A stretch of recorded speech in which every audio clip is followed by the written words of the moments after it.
GWATA TV gives you a first look at North Central Washington's business news. You'll hear from our local business, tech, and education companies as Jenny discusses hot topics and current events with some of the best innovators and pioneers in North Central Washington. Hello, North Central Washington. I'm Jenny Rojanasatian, your host every week on GWATA TV. On today's episode, I'm going to interview Dominic Bonney. He's with Digital Media Northwest. And what's really exciting about our topics today is that we're going to talk about social media and how you can navigate through the world of fake news. As the region's Technology Alliance, I cannot tell you how many phone calls we get about social media. It's been this new way that we communicate and see the world, obviously for the last 20 years, and it continues to evolve. And that's why we are really excited that we work with local professionals like Digital Media Northwest who talk to us about maneuvering through social media, whether you're a business professional, whether you're doing marketing for your company, or you're just an everyday consumer trying to find out accurate information. I think today's episode will have something in store for everyone, so enjoy the commercial break, and when we come back, we'll be on air.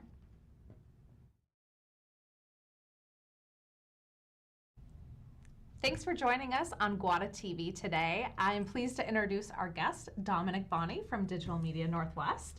Thank you for joining me on air today. Thank you for having me. Dominic is often behind the camera in the various roles you do, so thanks for being on screen today. And let's start by introducing the audience to you. Tell us about your company. What do you do, Dominic? Well, I co-own Digital Media Northwest with my business partner, Russ Allman, who's currently in the office working. Yes. Which is nice. Holding down the fort exactly. So that you can come on air with me. Exactly. So we've been together since 2014, and we call ourselves a full-service digital marketing agency. So people can come to us. They can get website done. Social media administration is one of our strong suits. Videography, still frame photography. You know, it's content, really. It's social content, but also the strategy behind stuff. So we do television commercials, we do websites, we do social media management, we do some graphic design, and some print work as well. So full service. And as entrepreneurs, your business has really grown over the years and changed quite a bit as well as you've grown. Yeah. Well, you know, the business of digital marketing changes every month, it feels like, or every 6 months. So, you know, I started right out of college just as a way to make more money as a cub reporter. Wasn't making a ton, so I was like, well, maybe I'll go out and I'll talk to some business owners about managing their social media. It's not a conflict of interest for me because I wasn't on those beats.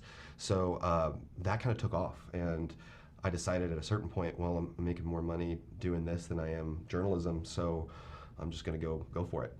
And lucky for your clients, you still have the journalism background, which we're going to get into some journalism pieces in our next segment.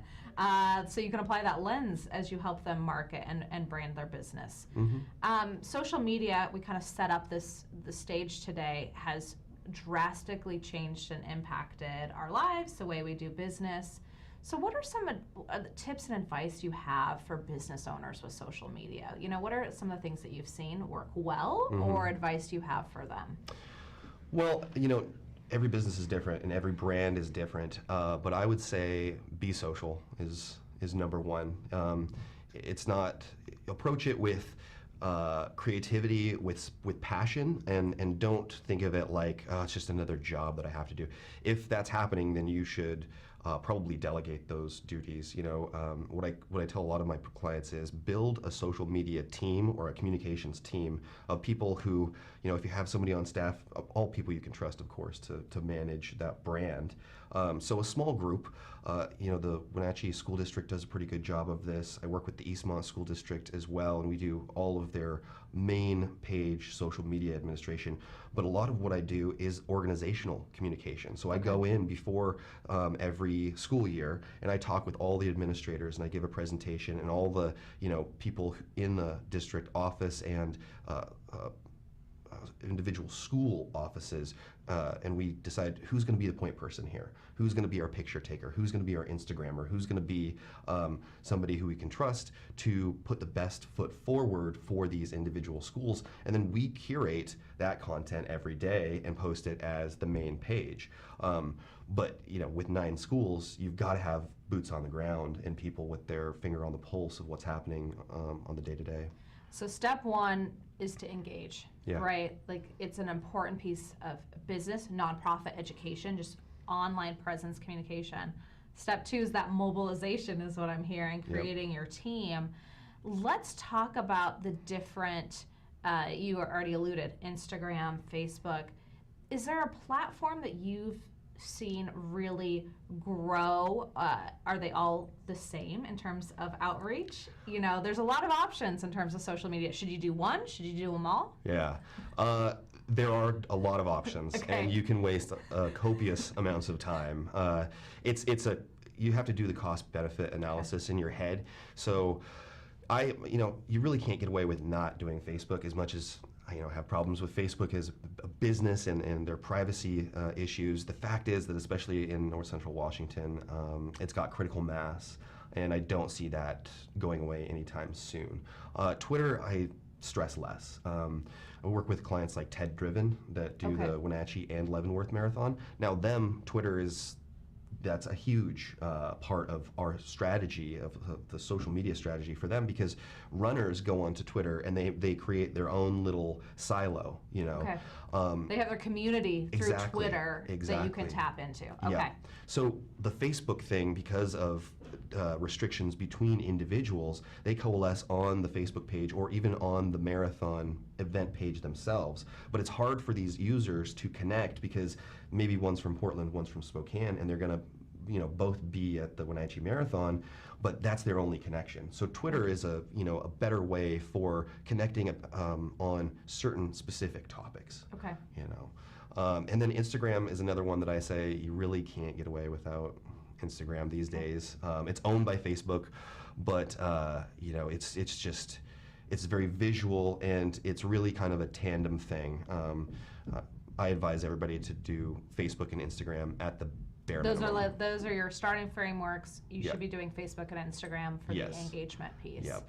Yes. Unless you're a dentist or somebody with privacy concerns, you're not going to want to be posting people's images if that's not your place to do so. So, medical and stuff like that is completely a different ball game. So is people like pest control or plumbers or something like that, where you're going into people's homes. So you always want to make sure that I'm not getting a wide angle shot of this person's messy kitchen. All I'm doing is showing a picture of the pipe that I fixed. Exactly. Or me under the sink, kind of a thing. You want, and then you always want to get verbal confirmation too. And that's a big part of what I do with social media, with education. Because shooting minors, there's a lot of privacy and legal concerns there. Right. So you need to know your audience and your market, and you've alluded to it quite a bit. What about your brand? Brand is sometimes hard to convey on social media. So how do you recommend people get started with showcasing their brand through photos? Well, it's all about authenticity, in my mind. But not going off half-cocked. You want to have meetings and at least some brainstorm strategy sessions, and that might just be you if you're a sole proprietor, business owner. But spend some time putting pen to paper on what you want to communicate, what your brand is, and this includes keywords. So, is my business, do I want to be known for customer service or dependability or quality? And these are things that you should repeat. They're themes that kind of underpin that brand that you build. And it's like building a brick house is kind of what I liken it to. It's the metaphor I use a lot. And each communication on social media is a brick. And then after a year, you look back and you can scroll through your feed, and if you've been doing it right, everything kind of sounds uniform. It doesn't need to be regiment. It doesn't need to be too uniform. You want, it's kind of like jazz. Like, you're playing a song, there's structure, but you can play within the melody strong. should match. Exactly, yeah. We're all playing a song together. Right. So it's not great when you have a team of 4 or 5 people and then, they sound drastically different from each other when they're posting either to the same Facebook page or to different, if your Twitter and your Instagram and your Facebook don't seem like they're ran by the same person, you've got a problem, because you want a brand voice, not individuals within the brand communicating for the brand. So start with kind of identifying who are you at the core, your business, your identity, and putting a lot of thought. So there's a lot of time in this, which is, I think, why we have professionals like Digital Media Northwest, because if you don't have the time to put all that to pen to paper, there are local professionals who have thriving businesses who can help you. Yep. Absolutely. Wonderful. Well, this was really good feedback for social media. We do have to head to a commercial break, but we're going to talk about a really important topic, which is fake news, and how do you discern that in this digital media world. So stay tuned. We'll be back.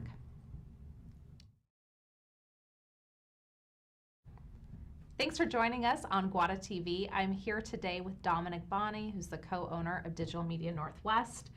Before we had to head off to commercial break, we've been kind of framing today's discussion around social media management, and now we're going to talk about fighting fake news. And I do want to preface this segment of our story today to say that the reason GWATA as a nonprofit so passionate about this topic is because we're talking about how technology has impacted the way we read and see the news. This is not talking about politics or one political side, but really about journalism, about sourcing, and how algorithms and technology have allowed us to become a little bit siloed. So we've invited Dominic in the past to speak at GWATA events so we could be educated on this topic, and I'm really excited to have you here today to expose it to an even larger audience. So I shared a little bit why we're passionate. Tell us about why you created this content and information to educate people. Well, first of all, just let me say thank you for allowing me the platform to talk about something that I am so passionate about. With a journalism background, I really grew up, I came out of school into the recession, and it was all about digital journalism, everything in a whole newsroom in a backpack kind of a thing, and I was so full of idealism, and I thought, wow, social media, look at what it's doing with the Arab Spring in the Middle East, and look at how it's toppling dictatorships, and this could be really something beautiful and powerful, and entire societies could become more equitable and free because of social media. And unfortunately, I was wrong. And in large part, social media has been weaponized to control people and even governments. So that I find really disconcerting, because if we don't all have access to the truth, and if facts aren't facts, then we're unmoored and untethered from reality. And that's where you get mass psychosis and people doing bad things because of this nebulous, it's like a weight, and a lot of times I think that people, especially when they self-radicalize on the internet using, Facebook and Twitter, even Instagram, Reddit is a big one too, YouTube is notorious. Their algorithms are built to keep you online and to keep you responding, and it's proven statistically that anger keeps people online. We all say, why, all the news is bad, why don't we see anything good? Well, because you respond, if it bleeds, it leads. Right. And that's what we respond to as users. That's in our human nature, to rubberneck, when there's a car crash, to look. And we need to really clamp down on that. And everyone needs to take personal responsibility for what they share on social media. And I'm not perfect, but I've gone back and said, boy, a couple years ago I shared this or that, and it's like, I wouldn't do that now. Right. But it's a progression, and it's also understanding where this source is coming from. Is it timely, and is it true, Well, if you go back to education, you think about when we wrote essays or papers or had assignments in school, and we went to the library and did traditional research and citing sources. Yeah. And I think it's taking us back to basics, right? We're talking about that just like we were researching a topic in school. When we're looking at something online, looking at the sources, finding out where it came from, making sure that we don't circulate something that's not authentic and not real. And so let's kind of take the user through a pathway. Let's start with, we've got a couple slides to show too. How is a fake news story started? Like, let's follow the history of one. Yeah. Well, this is, the famous study by Andrew Wakefield, a British researcher, doctor, that, as he claimed, established a link between the MMR, measles, mumps, and rubella vaccine and autism.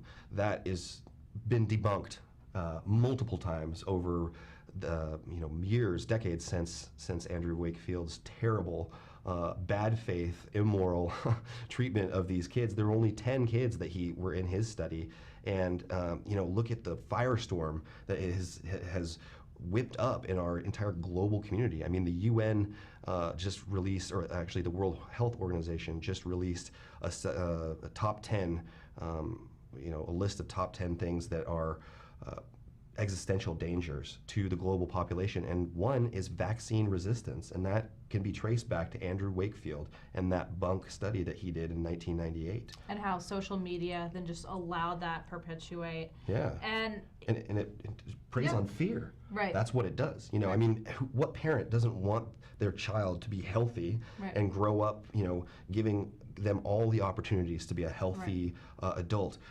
So it preys on that fear, but what you're doing is you're convincing people to actually put their kids in danger, because if you don't get, if you get the measles, mumps, or rubella, there's all sorts of complications. More people died before this MMR vaccine, hundreds of thousands of people each year, and it's just sad to see. Well, and it goes back to, with this news story in particular, every person is allowed to make informed decisions, but when they're seeing news media that's not accurate, that's scary, because it's about informing people with accurate information so they can make a informed decision. Yeah. And as we move through some of these other issues, let's talk a little bit about truth decay too. So that also it is a huge part of what's happening as we're talking about fake news. We've got a slide for that as well, on both shifting news priorities and clickbait. Yeah, and it all kind of comes in one insidious package, but the truth decay thing is basically facts, alternative facts. Like those are your facts, these are my facts. That's not how facts work, actually, and that's not how the truth works. So this nebulous kind of thing where it's like a shrug to, the sky is blue, and so is and water is wet, and salt is salty. These are all things that you could just say, well, maybe those are your facts. Well, no, they are those things. So yeah, I mean, and shifting news priorities, you see a lot of the revenue for media coming through the internet and clicks. So you see newsrooms and people who are trying to patch together a revenue stream. Right, they're trying to stay alive. They're trying to stay alive. Right, so, we understand that the national and local news is so important, and their revenue streams have changed. Yeah. But unfortunately, it also leads to them engaging in some of the same social media practices that aren't healthy. Yeah. Right? Yeah. Well, the media was once gatekeepers, right? And now it's basically a buffet, and it's like we're just going to throw all this slop into the trough, and people will pick out the important stuff, let them make the decision. Well, unfortunately, a lot of times the news that we need to hear and the news that we get are two different things. Pizza Rat is really interesting, but what we should be talking about that day isn't Pizza Rat at all. It's what's happening, in Syria or, Venezuela. And other parts of the world. And part of that goes to the digital echo chamber, which, explain what a digital echo chamber is. Well, nobody likes cognitive dissonance. I mean, and this kind of overlaps with psychology, but nobody likes to to question themselves. And so when we bump up against people with opposing viewpoints online, typically what happens more often than not is that we unfriend those people. But that means that we have less diversity of thought in our news feed on Facebook or in our Twitter, and we should really think twice about that. Maybe disagreement and healthy debate are things that we need to relearn how to do, rather than getting in screaming matches online with people and saying, I'm going to unfriend this person. And it's really doing damage to, I think, our social structure and even the fabric of some of our families. I mean, you know, you see over the last 4 years, people talk every Thanksgiving about how they're not going to participate in Thanksgiving on social media with their family. And it's sad because that comes from social media. It's like one long argument that can perpetuate over from Thanksgiving to Thanksgiving, and it's sad. And the algorithms are designed to populate in our feed the things we like. So a little hidden fact about me, I'm a huge General Hospital fan. I love the daytime soap opera, I have forever, so I like the articles, I follow them, and I get an overwhelming feedback about soap operas in my feed because the technology knows what I'm liking, and then it's just going to reinforce that. Exactly. So it doesn't matter if it's a political issue or a personal preference.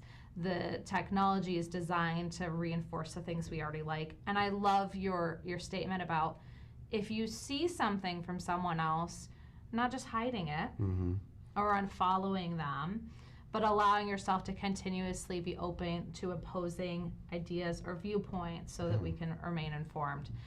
Let's also talk about, we could talk for hours, so we have to wrap down at some point. Let's kind of go to our helpful tips part before we end here today. So what are your kind of conclusions around how people can discern from social media? Well, if you're going to share something, read past the headline. Make sure that you are actually reading what you're sharing. You know, the full article. The full article. You know, what's the source? First of all, what's the news source that's publishing that? Does it have a bias? Where does it fit on the spectrum of the news ecosystem? Right. You know, everybody has, you know, guilty pleasure news outlets, but those fringe things on the left and the right, that shouldn't be your go-to, you know what I mean?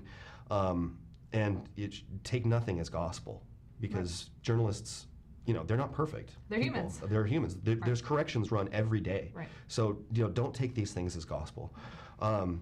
Check the published date and time. I see people almost every week share something that's like news. You know, Trump does this or Jay Inslee does this, and it's 2 years old. Right. It's not actually relevant to today's, but it's being pushed out like it's brand new. Like it just happened yesterday. Right. And, you know, that doesn't make sense. Who is the author? You know, look at what links and sources are used. So who are they quoting?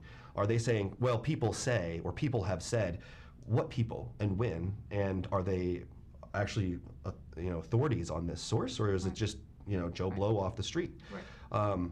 Questionable quotes and photos, partial quotes, things with ellipses, you know, that says this person is cherry picking, the writer is cherry picking what he or she wants to portray in the article.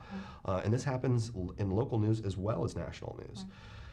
Confirmation bias is a huge one, you know. So the echo chamber. Exactly. Make sure it's not just reinforcing what you wanted to read. Yeah, this reinforces my worldview, so I'm going to share it, and I'm going to, you know, push away anything that maybe challenges what I think about the world. Right. Search other news outlets. You know, if Fox News is saying this or CNN is saying this, you know, see if Fox is saying the same thing, or go check NBC. You know, you don't have to take every single person as 100 or every single source as 100% truth. You know, weigh. It's like choosing produce at the grocery store. Squeeze the apples a little bit. You know, give them a test, kick the tires, and then think before you share. You know. This is all such great advice and content for our audience, so thank you, Dominic. As we conclude, I want to let you know that GWATA is hosting a social media series with Digital Media Northwest in May. Yes. A 3-week workshop. So if you are managing social media for a company, a business, or even maybe want to learn more about it because you have a personal affinity, I encourage you to go to the GWATA website and learn how you can get involved with that. Also, check out Dominic Bonney and his company online. Thank you for being on air. Thank you for having me. It's such a great conversation. And with that, we will see you next week.